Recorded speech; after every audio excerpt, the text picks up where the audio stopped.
Magnesium is one of the most vital minerals in our diet. It's involved in over 300 biochemical processes in the body. It helps with nerve and muscle function, supports bone health, plays a role in energy production, and protein synthesis. It also helps to regulate blood glucose and supports healthy heart rhythm and may aid sleep, and more. Despite all of that, many people don't get enough magnesium from diet alone. That's why magnesium supplements have become so popular. But not all magnesium supplements are created equal. The form of magnesium matters a lot. A few days ago, a doctor friend of mine told me, if you take magnesium, it has to be magnesium citrate. That's the only form your body can actually absorb. That made me wonder, is that really true? Is magnesium citrate the most absorbable form? Is it the only form of magnesium you should consider? Are there other forms of magnesium that might actually work better? So I had my own thoughts about this because I've learned something on this topic in the past, but I wanted to really understand it a little bit more, so I decided to do some research. And here's what I found. To start, let's talk about different forms of magnesium. Generally speaking, there are organic and inorganic forms of magnesium. Organic forms is magnesium which is bound to carbon-containing molecules, and those tend to be better absorbed than inorganic forms. Organic forms include magnesium citrate, there we go, magnesium citrate, magnesium glycinate, magnesium L-threonate, magnesium aspartate, magnesium lactate, magnesium malate, and magnesium taurate.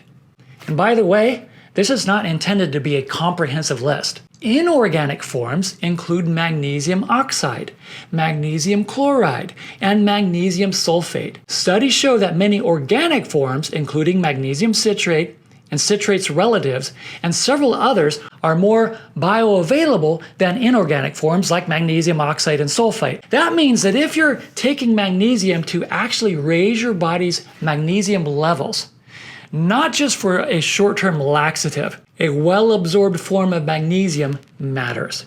So is magnesium citrate the most absorbable form of magnesium? Is it the only form of magnesium you should consider?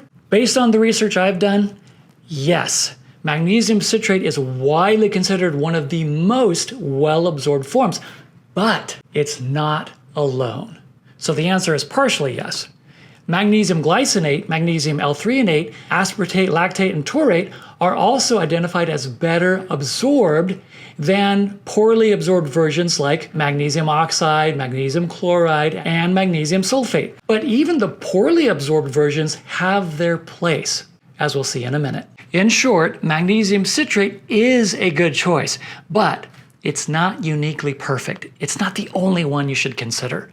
Other organic forms may be just as effective or even better depending on your circumstances and your reasons for supplementing with magnesium to begin with.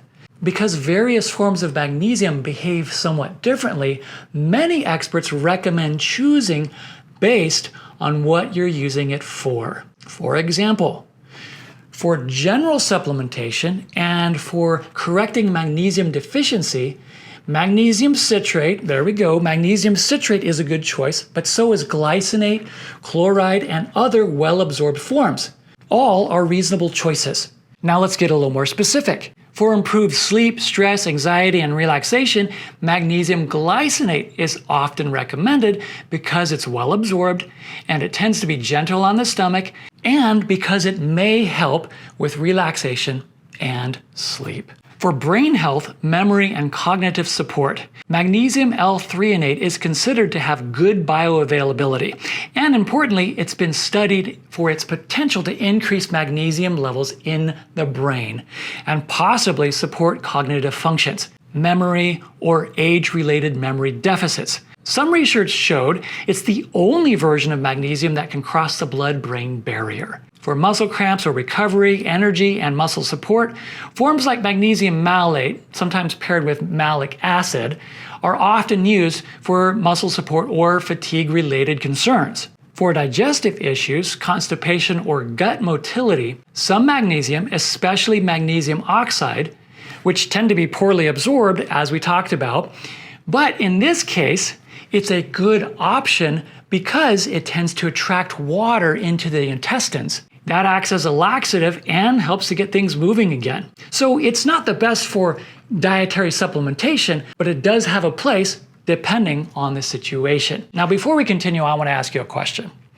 Do you take a magnesium supplement? If so, what kind do you take? For example, I take magnesium L-threonate. I get it in an all-in-one vitamin D3, K2, and magnesium supplement from Do Not Age. I have a link for you down below if you're interested.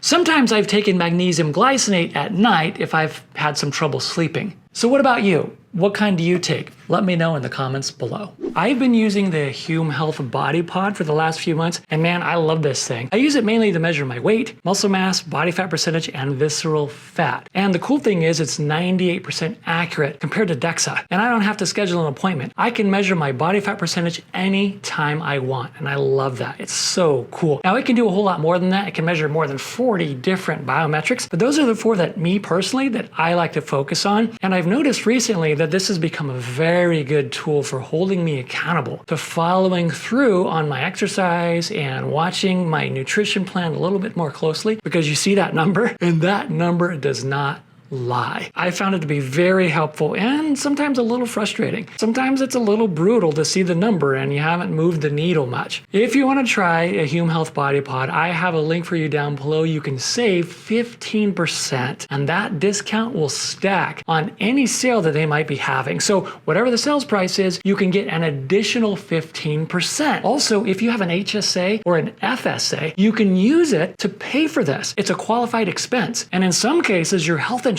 will cover it. That is awesome, but you have to check with your provider on that. It's become very helpful for me, and I hope it'll help you. So depending on your goal, sleep, muscle recovery, baseline deficiency, gut health, a different form might make more sense, not just a one-size-fits-all. One caveat that we need to take a look at here. While organic forms of magnesium generally show better absorption compared with poorly absorbed options like the ones we've listed, absorption isn't absolute or identical under all conditions. Factors like dosage, the form of the supplement, liquid versus tablet, your gut health, kidney function, and dietary interactions can influence how much magnesium actually gets absorbed or used, how much of it actually gets used by your body. Also, you can overdo it. If you take too much magnesium from supplements, side effects can include stomach upset, diarrhea, cramps, and at very high doses, more serious issues like irregular heartbeat or breathing difficulty, especially in people with kidney problems. That means even with a good form of magnesium like magnesium citrate or L-threonate or glycinate, moderation and attention to dose does matter. For most healthy adults, the safe upper limit for magnesium supplementation is about 350 milligrams per day. So, to go back to what my doctor friend said, magnesium citrate is the only form your body can absorb and the only form that you should consider. Well, that advice is a little too simplistic. Yes, magnesium citrate is one of the most absorbable forms of magnesium, but it isn't the only form of absorbable magnesium. Other organic forms we've mentioned are also considered well absorbed, and depending on your health goals, sleep, muscle recovery, deficiency, or correcting deficiency, or digestion, one of the others might be a better choice. If you're thinking of supplementing with magnesium, choose the form that matches the goal that you have and pay attention to the dose. And ideally, discuss it with your healthcare provider, especially if you have kidney issues or take medications that could interact. And if you want to learn more about how magnesium is synergistic and interacts with vitamin D3 and vitamin K2, you're going to want to watch this video right over here.